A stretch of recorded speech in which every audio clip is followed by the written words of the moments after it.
I'm Mike. I'm Sam. Let's get into it. We added another dog to the dog pound! One,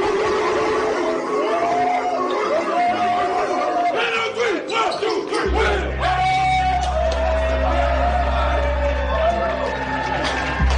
Welcome back to episode 35. We're inching ever so closely to sports coming back, so finally we can talk about some live sports with baseball this Thursday with Yankees Nationals. But before we get into that, we'll get into that later in the week. But NBA bubble is ramping up. Teams are practicing. Players are arriving. And actually, we got Javale McGee and or a player on the 76ers. His name's escaping, but they're making vlogs, kind of just showing a day in the life of the NBA bubble, which is very interesting because you can see the food, the practices, the facilities, the hotel rooms. So, what are your thoughts on Javale McGee's vlog? First and first and foremost, I really like seeing their personalities shine because you only kind of know these players through the lens of NBA games, watching them on the court. We don't really get to see who they are off the court. I know a lot of personalities have kind of come to light with this JaVale McGee blog. I know their head coach, Vogel, he's very funny. Jason Kidd is very funny, their assistant head coach. LeBron James, really, as we kind of all predicted, he just doesn't want any part of the vlog. I know today, on just his vlog today that he released, I think an hour pre this recording right here that me and Sam are doing, LeBron was sitting on the back of the bus, not talking to anybody. Kind of just looked like he was in zero dark 30 mode, which I love to see. I like to see him honed in. Dwight Howard looks very disgruntled, looks like he does not like being there. I know reports came out questioning, well, if there's zero COVID cases in the bubble, why are we wearing a mask? That's another thing about JaVale McGee's blog that you will really pick up the first time, the first minute of watching. They're wearing masks 24/7, really, every single where they go, no matter who they're with, even if they're just with their team. The only time they're not wearing a mask is when they're practicing with the team, playing actual basketball, or they're eating. Even when they're working out, they're wearing a mask, which I thought was interesting. Yeah, it's kind of like the NFL effect, how the NFL will allow people to tackle each other for 2 hours, and then they can't do jersey swapping at the end of the game. So these players are able to practice at 100%, rubbing against each other, hitting against each other, and then they have to wear a mask when they're walking around the whole hotel, even though they're with these guys 24/7. But yeah, I mean, obviously there's gonna be so many stories that are released after the bubble. There's gonna be so many videos, and it's just fun to see what these players do and then what the food they watch. I mean, I keep saying Joel Embiid, but JaVale McGee, just from the first episode, he was showing the food they got, and then I mean, I would have never known this about Joel McGee, how he's more of like a vegan. He doesn't eat any sugars. He's kind of throwing away all the candy that the NBA gave him, and then all the food he was getting. It didn't look the greatest. Well, he was vegan, so the food didn't look that great. He was eating like vegan steak, so I don't know how that can really be, but it just shows kind of how Joel McGee takes care of his body during the season. Yeah, JaVale McGee's always been a guy where he's a skilled basketball player. He's a talented guy. He's a 7-footer, but mentally the game has been with him there. And I think he's really matured. It's really curious to see because you think a guy like JaVale McGee, his mom was in the WNBA. His sister, I think, is in the WNBA. He just has a long lineage of basketball talent in his family. To see the type of player he is now, not really a fundamentally sound player, just kind of a rim runner. So I thought that was kind of interesting after these vlogs, looking more into JaVale McGee's life. But again, yeah, I know a lot of people surrounding like the NBA players complaining about the conditions in the bubble.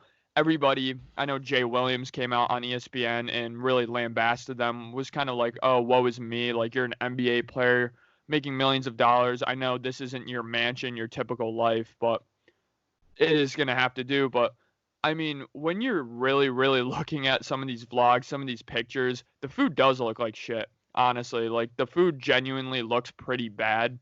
So I can kind of feel for the players. And yeah, it's a really uncomfortable situation.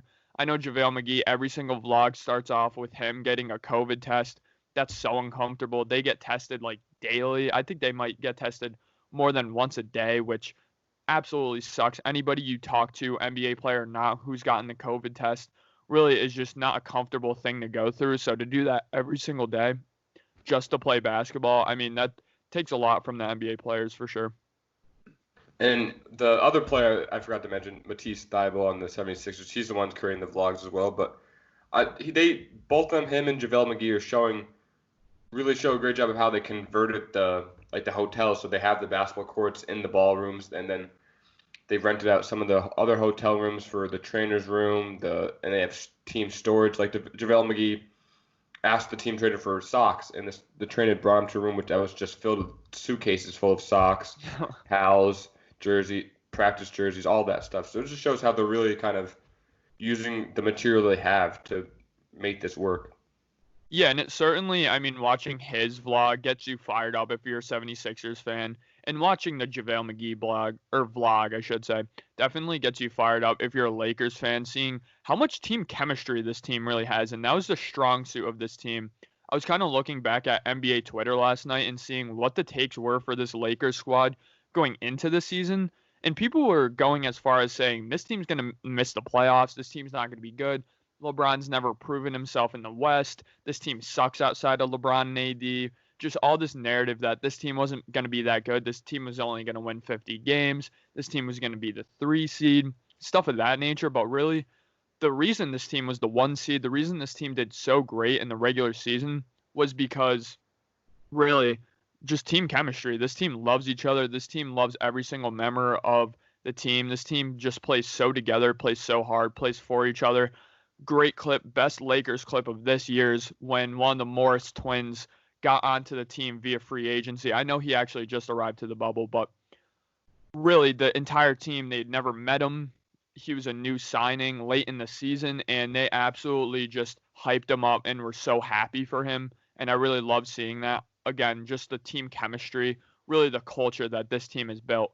When Lakers teams of the past, especially with Kobe Bryant in the later parts of his career, really not his fault, but this was one of the most divided teams in the NBA, really, even going back to the D'Angelo Russell, Nick Young fiasco. I mean, this locker room, they wouldn't even talk to each other. They wouldn't pass to D'Angelo Russell. It was just a very divided locker room. And to see this Lakers team in a matter of years be the team with the best chemistry, I mean, it's really just interesting to see.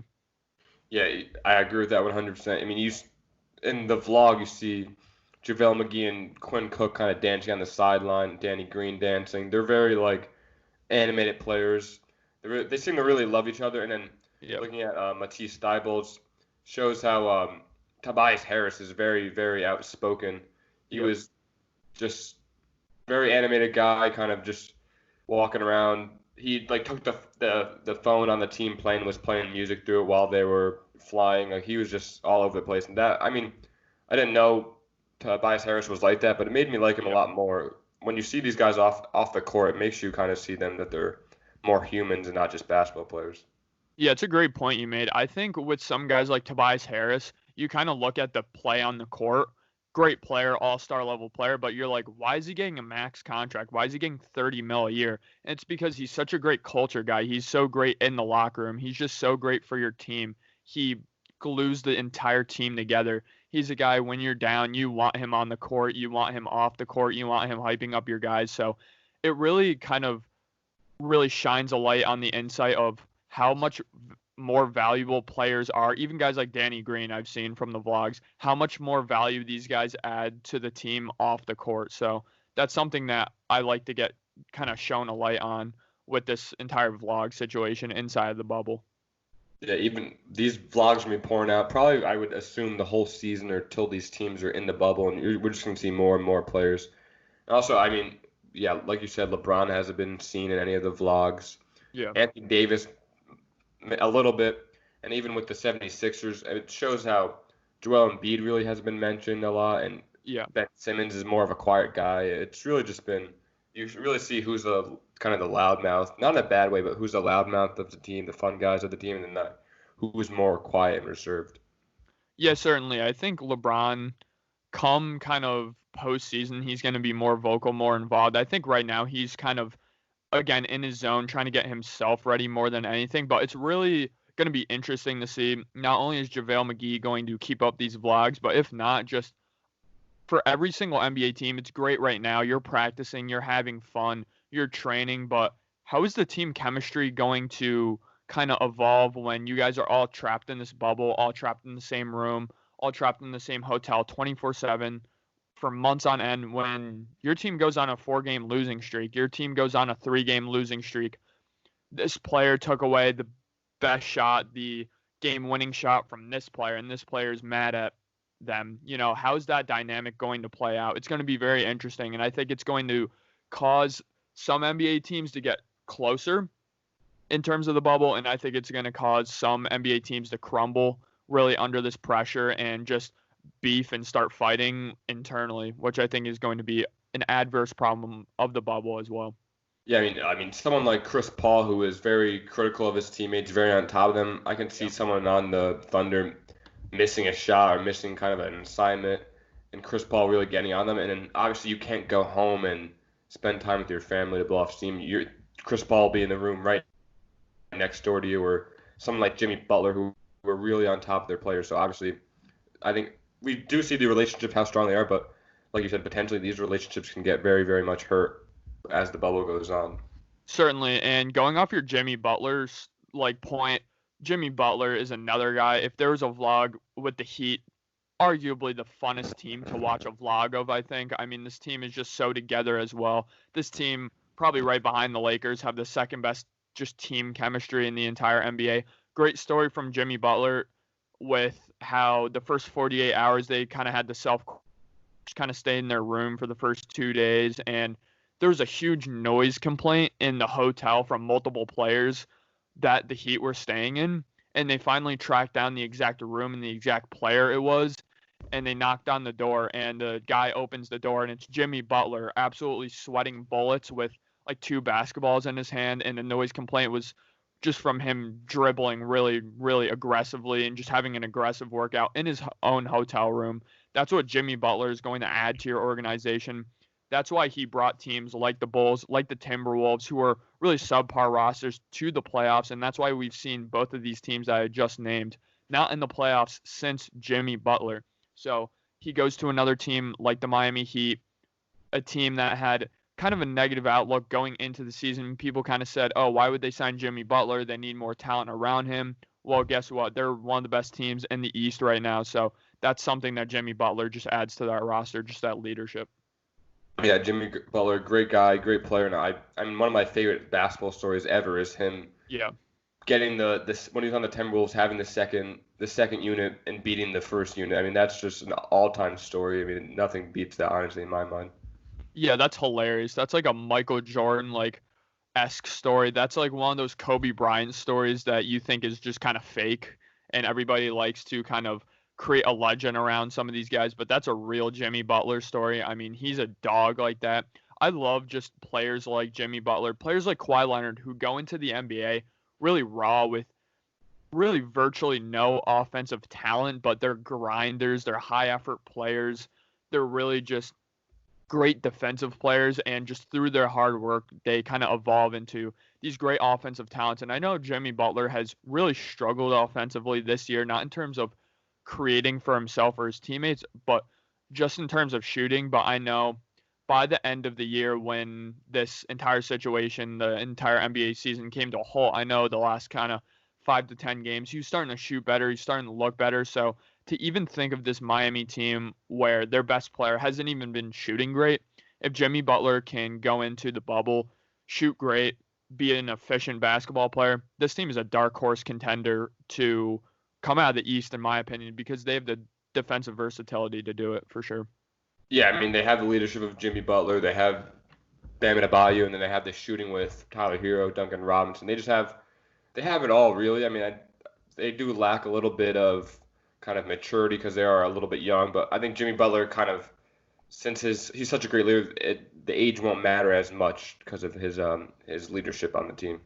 Certainly, I agree with that. And obviously, he has playoff experience. Just last year, he took the defending champions to 7 games, really, in part to him. I thought he was the best player for the 76ers in that series. I thought he was better than Tobias Harris, better than Ben Simmons, certainly better than Joel Embiid, who really, really disappointed last season in the playoffs, continued to disappoint going into the season, really, it's just I don't know what it is with Joel Embiid. I think he's one of those guys like James Harden. I'm gonna really, really have a microscope on them come bubble time, and I'm really going to watch every second, every movement they do on offense and defense, on ball, off ball, just because Joel Embiid's one of those guys. He can be one of the best players, if not the best player in the world. It's just motor, it's mental with Joel Embiid. Something's just missing from his game that isn't a skill, which is just really interesting to see play out. And I'm interested to see if this happens to the 76ers team again, because this is a team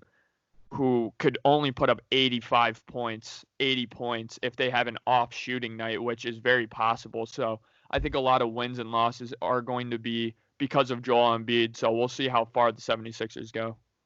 And with the bubble, obviously teams were having practices, and we've talked about this last episode, how Jokic were kind of concerned about his loss of weight, but I mean, he looked silky smooth with his movement on the court with his new slender body, and I mean, maybe we were wrong a little bit.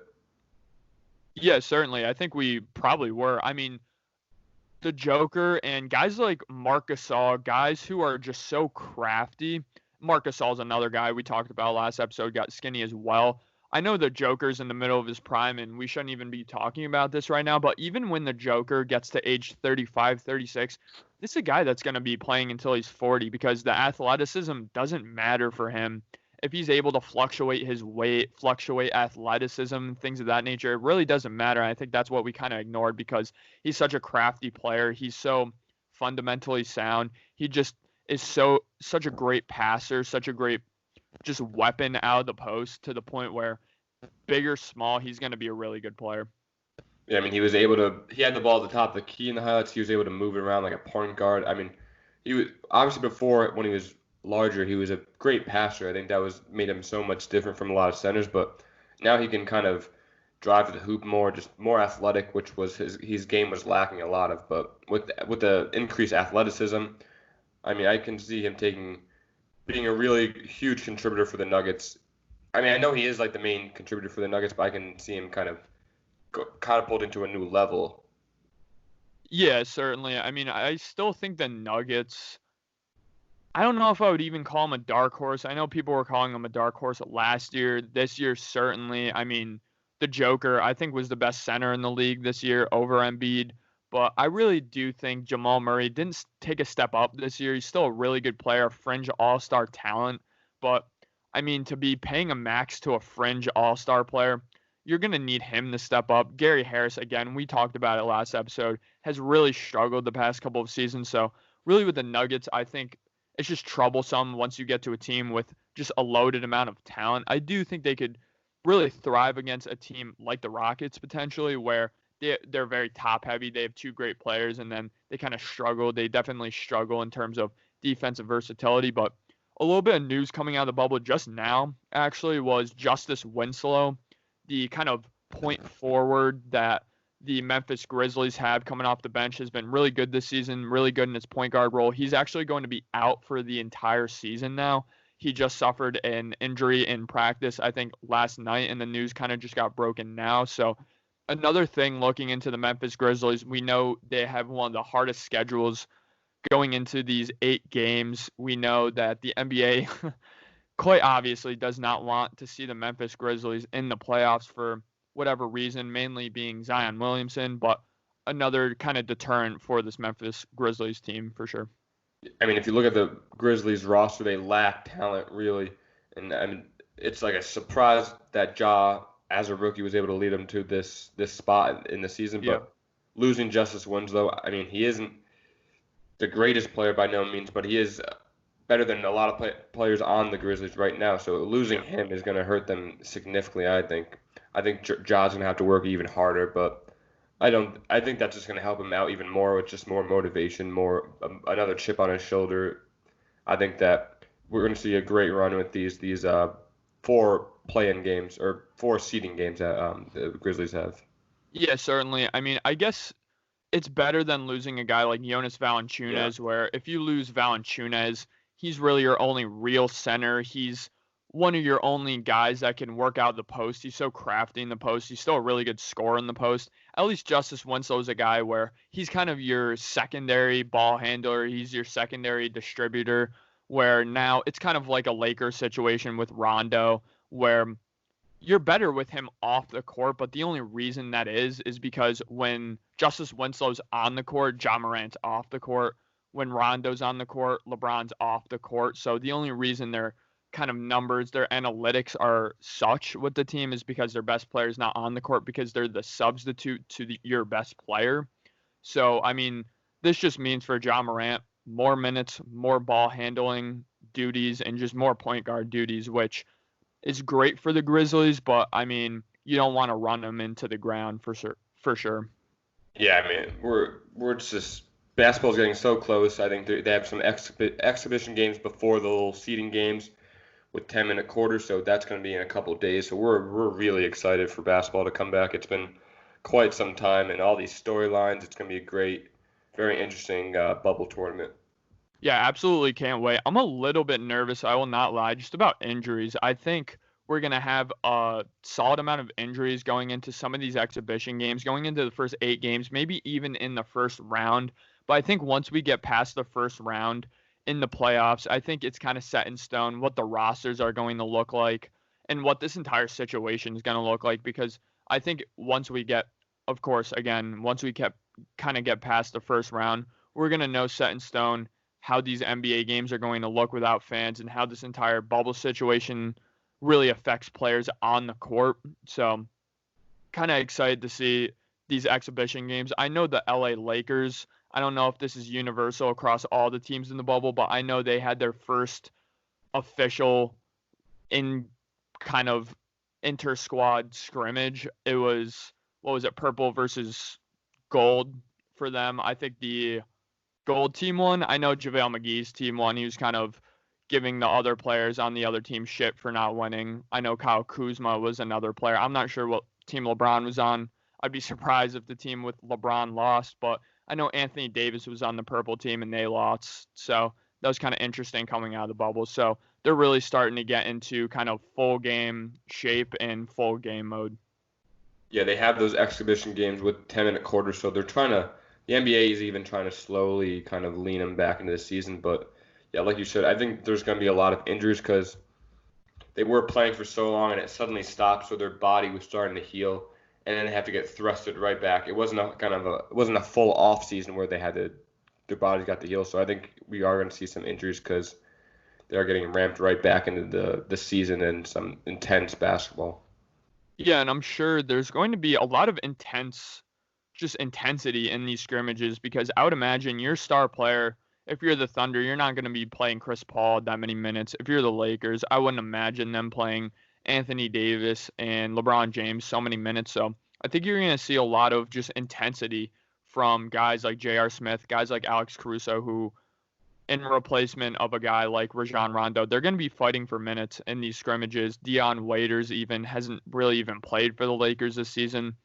Really hasn't been a good NBA player outside his 1 year in Miami. So a lot of high intensity in these scrimmages I'm anticipating. So I'm really excited for that. Yeah, moving on to another topic, some news out of the college football world.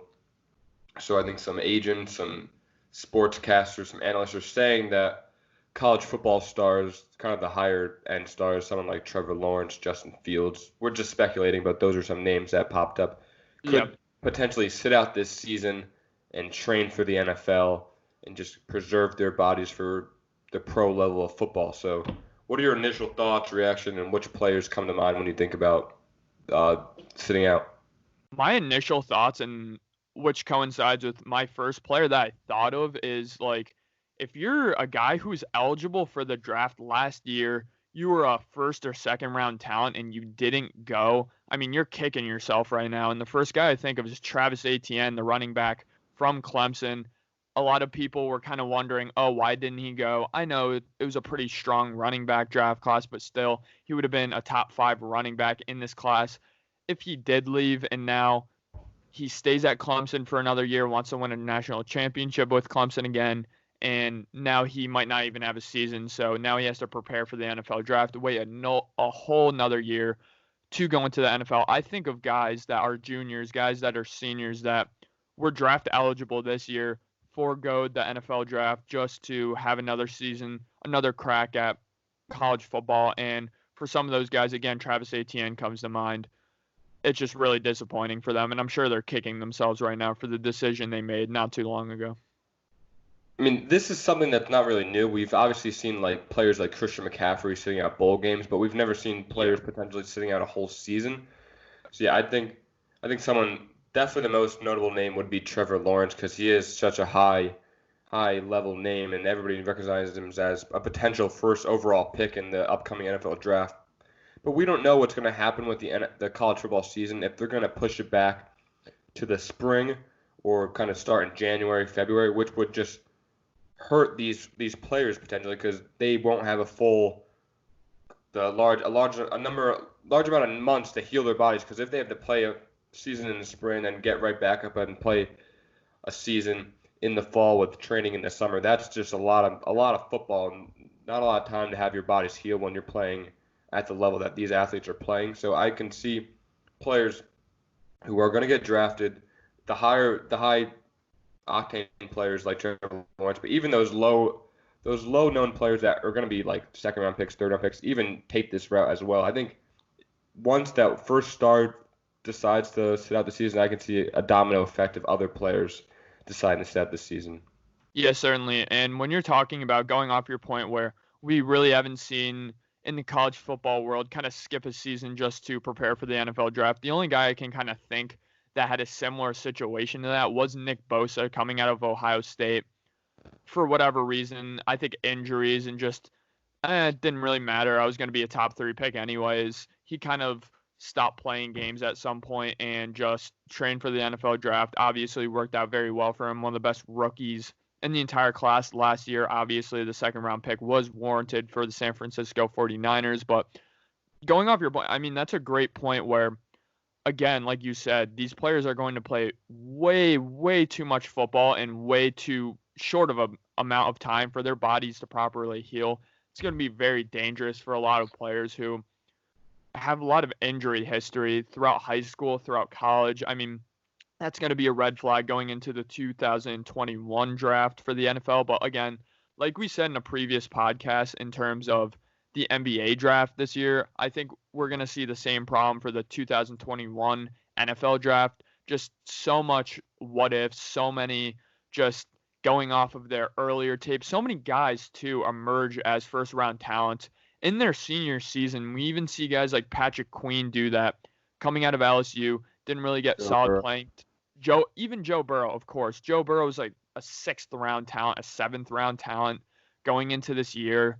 Showed a little bit of promise in 2018. Nothing special. A project quarterback.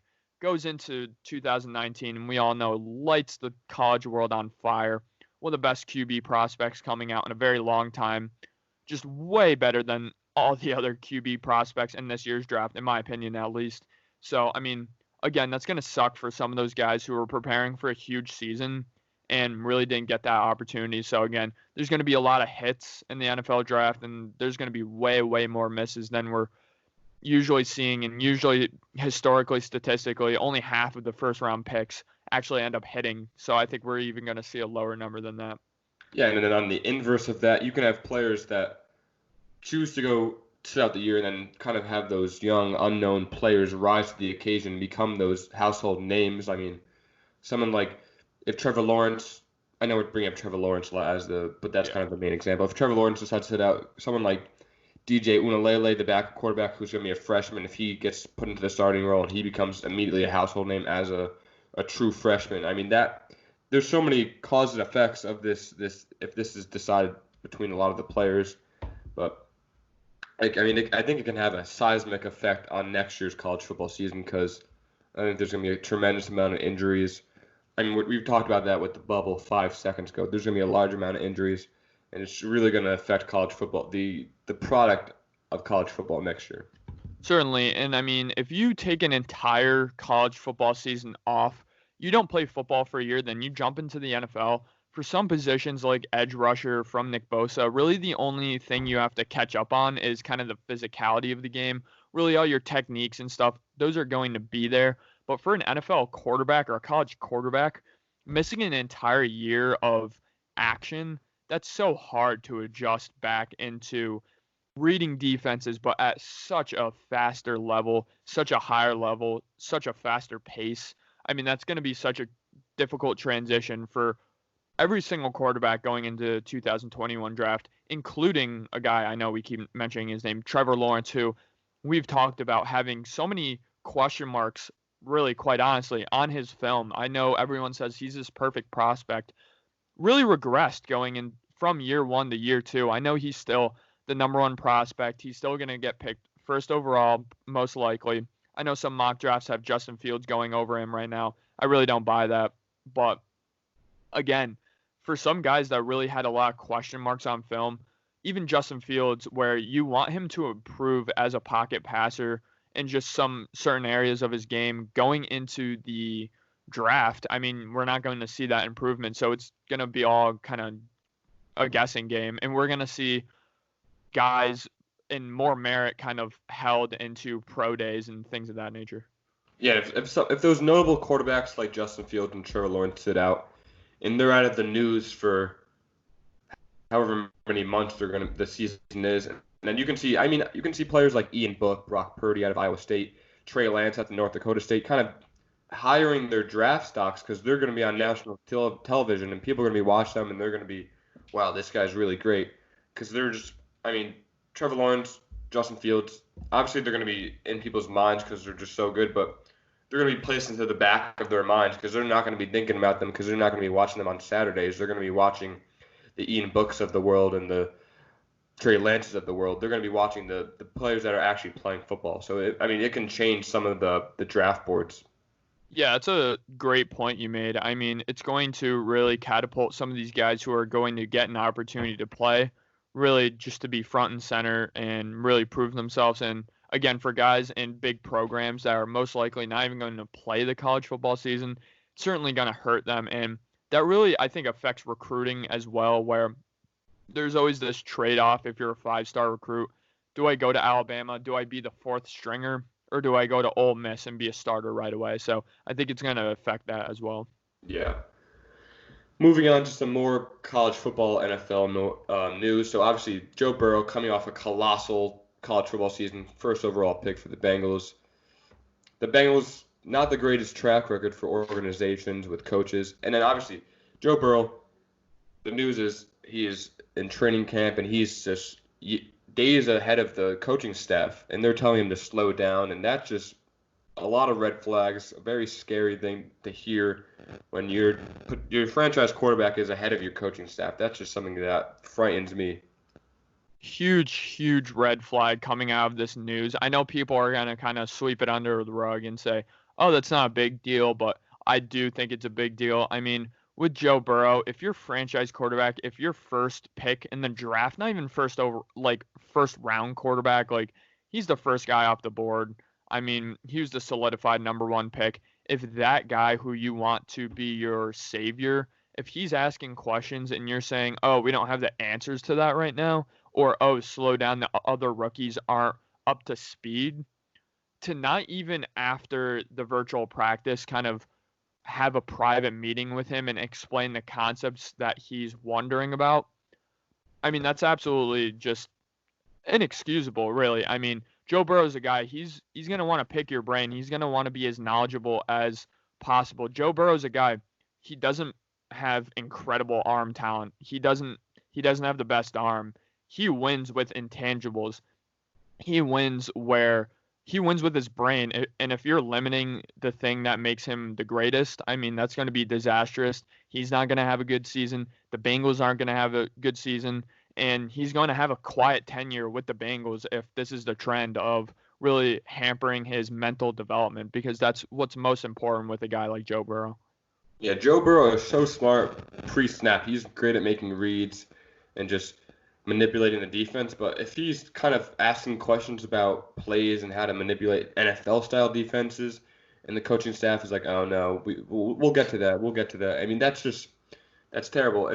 I think Joe Burrow is similar to Peyton Manning. Imagine if the Colts with Peyton Manning's probably one of the smartest quarterbacks of all time. If he was deterred to ask questions to the coaching staff and was limited in his role, that would stunt his growth and become the legend that he is today. So we can potentially be seeing a disaster with Joe Burrow and the Bengals already, and the season hasn't even begun. Absolutely great point you made about Peyton Manning. Peyton Manning actually, I think last year, if not the year before, went to Tennessee and kind of gave a 2-hour lecture to all the Tennessee coaches.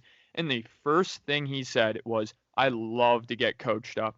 It's so important to get coached up because that's where you learn, that's where you grow. Second thing he said, I hate when I would make a mistake in practice and none of the coaches would say anything about it. Nobody would try to correct me because how am I supposed to get better? So when you're a guy like, or not obviously Tom Brady, when you're a guy like Peyton Manning, when you're a guy like Joe Burrow, you love to get coached up.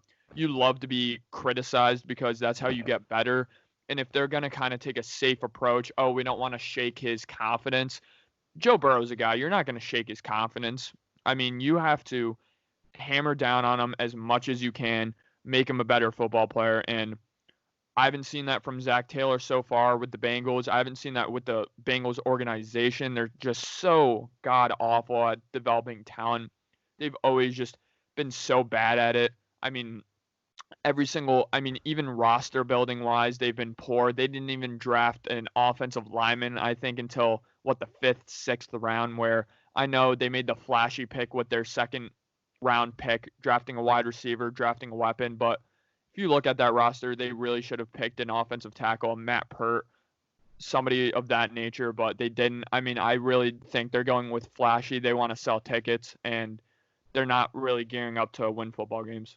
And even with the signing of Zach Taylor as head coach a couple years ago, I mean, he came from the Rams as I think, quarterback coach. So obviously he worked with Jared Goff. But I think everything was kind of controlled by Sean McVay. So that was just a pretty poor signing for Zach Taylor too. Because I think if he flops this year, they should 100% fire him. Because I just don't see any future with him helping Joe Burrow become a franchise quarterback. I think it's going to stunt him at any if that. Yeah, certainly. If this team's a 4-win team, I mean, you're back to square one with Joe Burrow because you're going to clear house in terms of coaching. I mean, it's going to be kind of a disaster if so many of these just players of development, even Sam Darnold we see out in New York, I mean, it's just so painful to see them get head coach after head coach after head coach. It's so difficult to succeed. Even Jameis Winston, you have to give a break to some of those guys who haven't lived up to their potential because it's a revolving door at the head coaching position. How are you supposed to learn an offense? How are you supposed to get good at an offense? Even seasoned veterans like Eli Manning, when they got a new head coach and when they got a new offensive coordinator, was never able to really hammer down on that offense because of the lack of consistency the organization has showed at the coaching position. So, I mean, it's going to be really difficult for Joe Burrow because he doesn't have guys that really love the analytical side of football, love the X's and O nerdy side of football like not Coach O did, but his offensive coordinator at LSU did. So I think that's so important to surround Joe Burrow with a guy like that, and it doesn't look like the Bengals are doing that. Yeah, I agree with that 100%. They need to surround the coaching staff with like-minded individuals that Joe Burrow can kind of spitball with and be really fluid and just try things out. Joe Brady, obviously, look at LSU. Before they had Joe Brady, Joe Burrow was, like you said, a 6th-round pick, a 5th-round pick. But with Joe Brady, when he had someone that was like him and really knew the game of football, he became the first overall pick in the football. That's a huge jump. So I think the Bengals really need to fix their coaching staff and then obviously, like you said, an offensive lineman. So I think however good or bad they do this year, they need to really get an offensive lineman in the draft next year. I mean, if you look at Oregon's offensive line, their offensive line is stacked with Penei Sewell, who I think hasn't given up a sack his whole career in college football. So if they're able to land a cornerstone on their offensive line like that, make smart coaching staff moves, it can really help their team's future. Yeah, certainly. I'm so surprised that not only the Bengals haven't done this yet, but other NFL teams that are in need of head coaches haven't gone after these young guys, these innovative offensive minds in the college football game. Obviously, just recently we saw Cliff Kingsbury get hired by the Arizona Cardinals, and we saw that had some success first year, but they have a very good outlook going into their future with Cliff. really, when you hire these old kind of head coaches out of the college football world, they're usually power hungry. They don't like being told what to do. They like full control.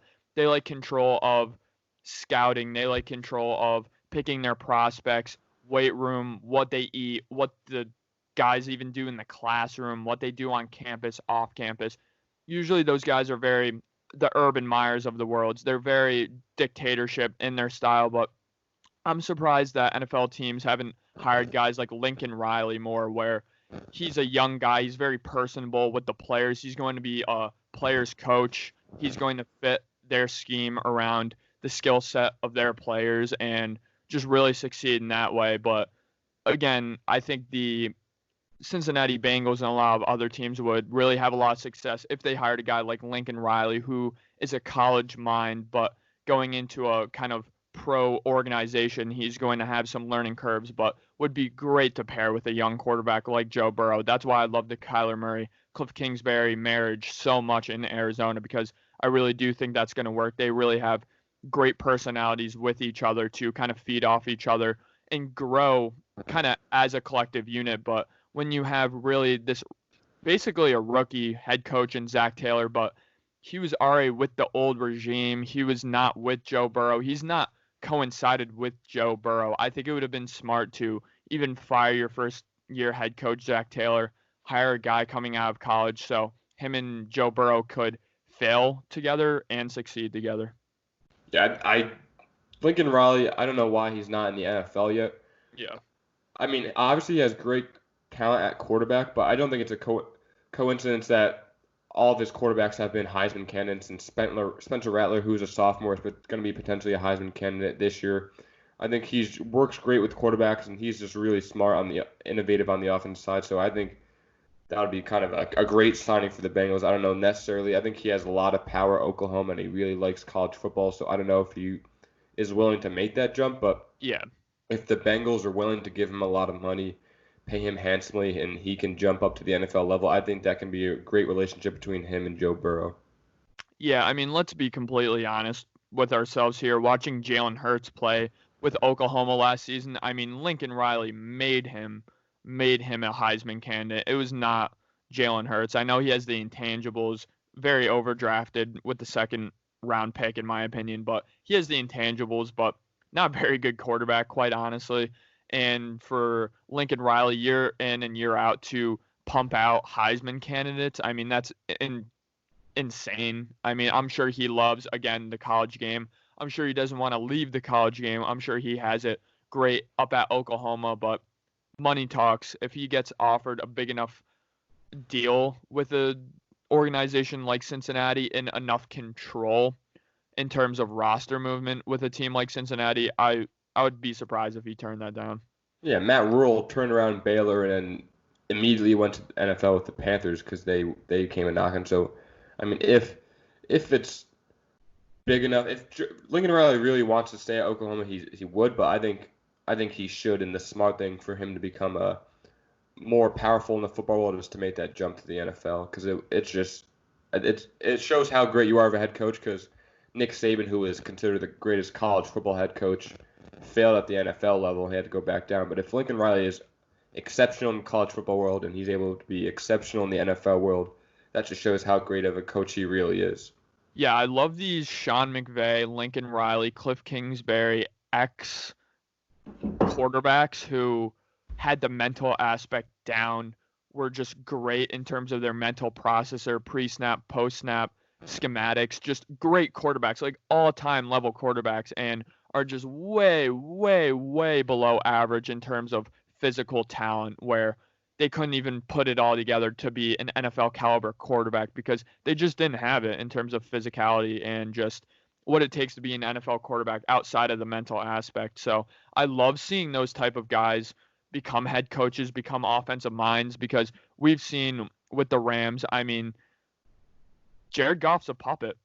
And we saw Jalen Hurts, he was a puppet. And, I mean, if these guys can continue to do this with a lot of success where you don't even have that good of a quarterback in place, you just have a guy that can work your system, be a good quarterback, do what you ask him to do, and really kind of live vicariously through that quarterback, I mean, that's so successful in the NFL. We've seen it with Sean Payton, and we're going to continue to see the best teams do so. I mean, especially Kyle Shanahan. I mean, so many guys who aspired to be an NFL quarterback didn't reach their dreams, but then became a coach and kind of lived vicariously through their quarterback. I mean, that's the motto of success, in my opinion. Yeah, like you said, they've had kind of semi-decent quarterbacks, and they were able to win games. So if they are matched in a relationship with a great quarterback with great intangibles and great skill, I mean, that can be just a disaster for the rest of the NFL because it would just be so good for a good relationship with those two. I mean, I know it was Kyler Murray and Cliff Kingsbury rookie year, but this year, going into this year, there's already talk about how they're going to win that division, how Kyler's going to be an MVP. So obviously, I mean, it's very hot takes or whatever you have it, but obviously there's something's working there that conversation's already happening. Certainly, and I mean, with Kyler Murray, he's not going to be really a puppet. He's a guy where his instincts are so great. He's a guy where, I mean, you look at Mitch Trubisky, after his first read, after kind of what Matt Nagy told him to do is gone, it's really just a crapshoot. You don't know what he's going to do. He really just doesn't have the instincts. He can just throw it directly to that safety because of that kind of panic instinct. But once you start talking about guys like Joe Burrow, guys like Kyler Murray, who have that kind of innate just instinct of when the play breaks down, I'm going to make the right play and I'm going to make a great play. Carson Wentz has that too. Deshaun Watson, Patrick Mahomes. Once you start getting with those guys and matching them with great offensive minds, I mean, that's what wins you multiple Super Bowls. That's why Patrick Mahomes and Andy Reid are going to win multiple Super Bowls together, most likely. Yeah, exactly.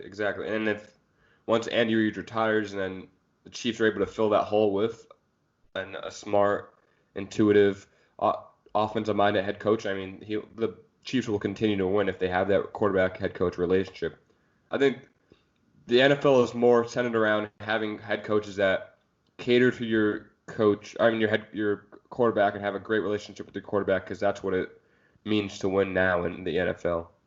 Yeah, certainly. And I know there's going to be a lot of trade-offs with that. I mean, I know a big concern I have for a team like the Arizona Cardinals with that kind of Cliff Kingsbury air raid scheme is, are they going to be too finessey? Are they not going to win in the trenches? I mean, they're not going to win in the trenches, but is that going to really hinder and hurt your team? So it's going to be interesting to see guys like Cliff Kingsbury, hopefully guys like Lincoln Riley that end up making the transition to the NFL. Again, we don't know if that's going to happen, but just kind of adopt your game to the NFL while using those college schemes. Yeah. Thank you everybody for watching. We hope you enjoyed, but we got to start the trend of get Lincoln Riley to the Bengals, but thank you everybody for watching. We hope you see you in the next one.